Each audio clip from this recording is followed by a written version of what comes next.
Welcome to our channel. Today we how to log into DirecTV Stream app, easy access step by step clearly. Open the DirecTV Stream app on your device. Ensure you have a stable internet connection. On the welcome screen, find the login option. Tap on login to proceed. You will be prompted to enter your username.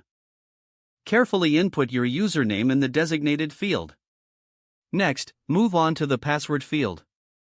Enter your password securely and accurately. Double-check your entries to avoid mistakes. Once confirmed, tap the login button. Wait for the app to process your credentials. If successful, you will be directed to your homepage. In case you forget your password, click on the Forgot Password link. Follow the prompts to reset your password if necessary. After logging in, explore the app for your favorite content. Enjoy easy access to your DirecTV Stream experience. If the page does not load, refresh the browser or try again in a private or incognito window. Make sure you are using the correct email address, then retype it carefully to avoid small typos.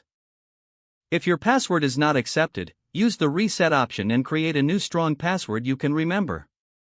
Check your spam folder for verification or security emails, then complete any requested confirmation steps. Enable two-factor authentication if available to improve account security and reduce unauthorized access risk. After signing in, review your profile details so your contact information and settings are accurate and current. If you see an error message, note it down and try again after restarting your device and internet connection. Log out when you finish, especially on shared devices, to keep your account and payment information secure. If the page does not load, refresh the browser or try again in a private or incognito window.